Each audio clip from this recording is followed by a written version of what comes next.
Hello everyone and welcome back to the coverage of the Magnus Carlsen Invitational Knockouts. We are in the first day of the semifinals and this is the other match, Wesley versus Anish Giri, and this is game 4. So the match started, definitely in Wesley's favor. Wesley won the first game, then the second game ended in a draw, and then Giri was able to equalize in the third game. So this is game 4 and everything is hanging on this game. Well, not the result of the semifinals, as there will be another day of 4 games, but definitely a lot. So here Wesley has the white pieces and enjoyed this one. So Wesley opens with d4 and we have knight to f6 by Giri. We have c4, we have g6, knight to c3 and d5. So just a standard Gruenfeld defense here, and now bishop to f4. So something that's used to avoid any sort of, as I'm aware of, complications in the Gruenfeld. We have bishop to g7 and now we have e3. We have castles by black, the so-called Gruenfeld gambit, and this is basically giving up a pawn, but it's very dangerous to actually, it's not dangerous for black in the sense of maybe he's going to get into a lot of trouble when you're playing against someone like Giri, who knows probably everything by heart. The problem is if you go for the pawn with something like with c captures on d5, knight captures, and queen captures. Yes, white can capture on c7, but it's going to be the white king is still in the center of the board, and maybe not something you want to do in a rapid game. And I think out of all the lines that come out of this position, this one has the highest drawing percentage. So here, the ways you can avoid this Gruenfeld gambit is something like queen b3, rook to c1, knight to f3, and so on. And here Wesley goes rook to c1. He doesn't want any sort of a quick draw because this is game 4. Everything is hanging on this game, and he has the white pieces. So of course he wants to keep everything on the board and play a serious game. So rook to c1, this is the top move in the position, and now bishop to e6 by Giri. We have c5, Wesley grabs more space on the queen side, now with ideas of maybe b4 a4 in the future, and now c6. This is the standard idea when someone plays a move like c5. Later on you want to undermine it with moves like b6, and if b4 then even a5. So bishop to d3, Wesley continues development, and now bishop to g4, getting the bishop out of that e6 square, so you can strike with e6 or e5 depending on the position. So here knight g to e2, and there is one game in the database, a fine top tier game from the 2015 BL tournament between Radoslav Wojtaszek and Maxim Vachier-Lagrave, where Maxim played rook to e8, but Maxim lost that game. So here instead we have b6 by Giri, and it is only now as of move 9 that we have a completely new game. So let's see how you deal with this. Usually when black tries to undermine your pawn chain, you're going to play something like b4 and then if a5, a3, but here Wesley instead goes knight to a4. He says, okay, if you capture here, I'm just going to get a beautiful outpost for my knight on c5. So here knight f to d7, adding another attacker to the c5 pawn, and now f3, finally chasing back the bishop. But now you don't really have a good square for the bishop because, well, you can't go here, or g4 just traps your bishop and the knight is kind of blocking your way. So here Giri goes for e5. This was the plan all along, and now the point is the dark square bishop of whites is under attack, and if you move it, only then will Giri move his bishop back to e6 without blocking his pawn that was still on e7. But instead, after this e5, Wesley says, okay, I accept your challenge. Bishop captures on e5. We have knight captures on e5, and now d captures on e5. So the bishop is still under attack. Giri has to move it. Bishop back to c8, and now Wesley plays f4 and gets this very strong setup in the center here. So f6. First you undermine the pawn chain on the queen side, now you do so in the center. That's how you have to destroy pawn chains. We have e captures on f6, queen captures, and now we have king side castles by Wesley. And if you look at the position now, it's a pretty fine position for both of them. Maybe black is to be preferred a little bit, I have no idea, but the knight here is a bit oddly placed. You have a backwards pawn on e3 that could become a target, so I don't know. Even though the engine is very unclear here, it seems, I don't know, black seems to be perfectly fine here.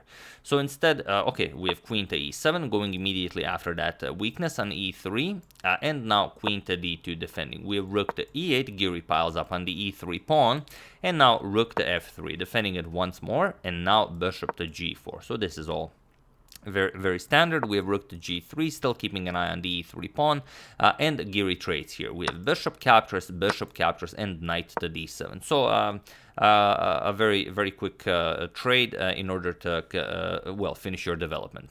So here b4, cementing that pawn on c5, and now knight to f6. The knight now can come to e4, and that would be deadly because the rook and the queen would be under attack. So knight to c3, you have to bring it back to control the e4 square, and now b captures on c5, b captures, and rook a to d8. And if you look at the position now, although you know, it could be equal in engine's terms, but for a human it does appear like black is the one putting all the pressure on the position because of this weak backwards pawn. And here it's not easy to find a move for white. White doesn't have an active move in this position. White needs to play a waiting move, something like bishop to d3, for example, and then black has all sorts of moves. Black can play rook to b8, black can strike in the center with d4, black can even grab a pawn on c5. That's kind of the idea. And if you go for something like this, then let's say knight d2 opens up the attack towards the queen moves, and then maybe you can continue playing this being down a pawn. But it's not an easy position for white. So Wesley instead, and he was very low on time here. I think Giri was down to some maybe 2.5 minutes. Wesley was down to 30 seconds. Wesley strikes in the center with f5, and we finally reached a position from the thumbnail. And as the title suggests, you know, you've heard f6 is bad, but I mean, f5 can also be pretty bad. And this f5 is kind of losing on the spot. So feel free to pause the video here and win the game for Giri while I give you a couple of seconds.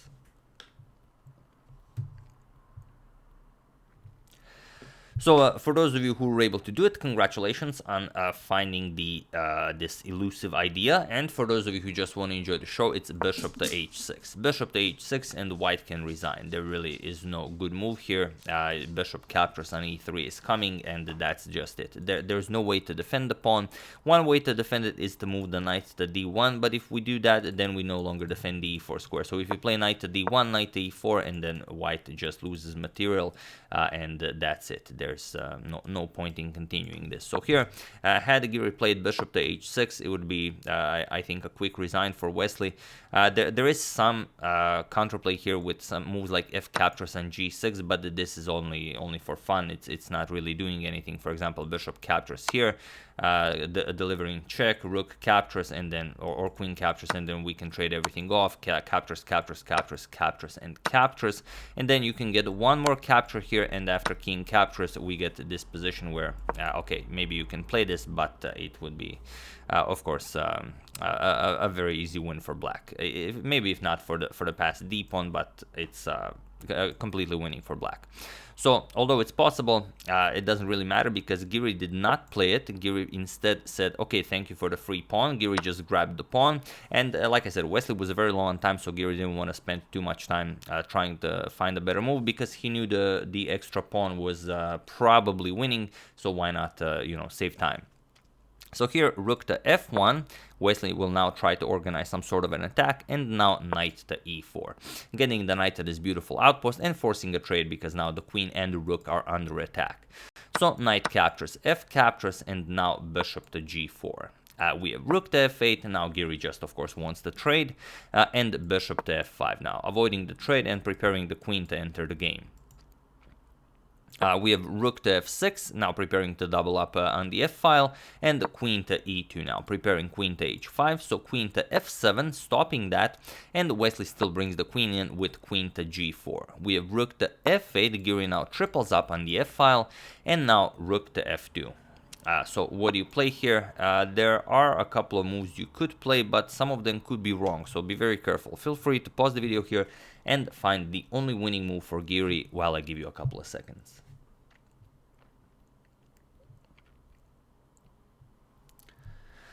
So for those of you who were able to do it, congratulations on just unpinning. And for those of you who just want to enjoy the show, king to h8 is the only winning move. You have to get the king away from that g file. To give you an example, if you try a weird move, let's say you play something like a5 just to get an idea of what the threat is. The threat is bishop to e6 and white wins. The problem is if you capture the bishop with the rook, then just rook captures here, and that's it. Whatever you capture with, just either rook captures or queen captures here, or if king captures, then the queen captures bishop, and black is completely doomed. Another thing after ideas like this after this bishop to e6 is to capture with the queen right away, but then it's just checkmate in one. Queen captures on g7 is checkmate. So you have to be careful. Wesley's rook to f2 is basically a waiting move, but also if you know the bishop kind of moves, rook captures on f2 will not be checkmate, whereas rook captures on f1 would be checkmate. So kind of a waiting move, but Giri doesn't fall for it. Giri finds the winning idea. He plays king to h8, and now Wesley still continues with bishop to e6, but it is not enough. So here, queen to e7, Giri just gets the queen out of harm's way. Now the rook is hanging here, so bishop back to f5, but now bishop to h6. And now you don't really have a good move here.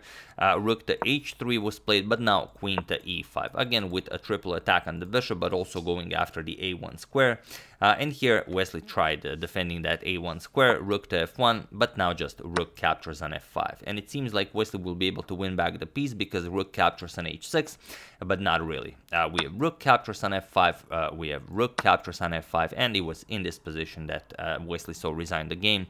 And Anish Giri wins game 4, which means that he also wins the first match. Problem is, if you capture this, then it's a mate in 2, queen to a1 check, the king has no squares, you have to block with the queen, and then queen captures on d1 is checkmate. So after rook captures on f5, Wesley resigned, and a very nice victory in only 36 moves for Anish Giri. So as you've seen, you know, it was a pretty crazy game.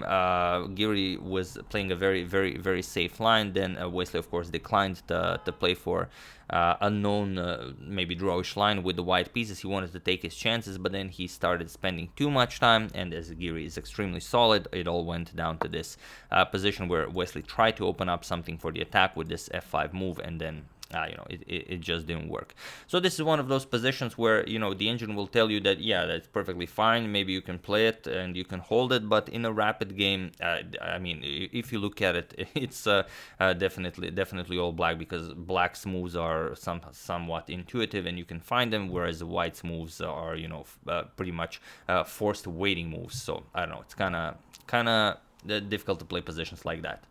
But yeah, that's the game. Hope you guys enjoyed it. We'll see what happens. So Yanni Pomnici defeated Magnus Carlsen in the first match. Magnus will need to bounce back today to get back, and we'll see what happens on day 2 and who will meet in the finals of the Magnus Carlsen Invitational.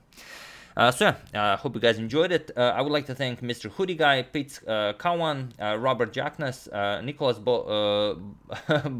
Bolokos, and Connor Watts for a contribution to my channel. Thank you a lot, I really appreciate it. As usual, you can check 2 of my previous videos here. Thank you all for watching, and I will see you soon, continuing the coverage of the Magnus Carlsen Invitational, checking up on your wonderful suggestions, and whatever else happens in the chess world. So thank you all, I will see you soon, and have an excellent rest of your day.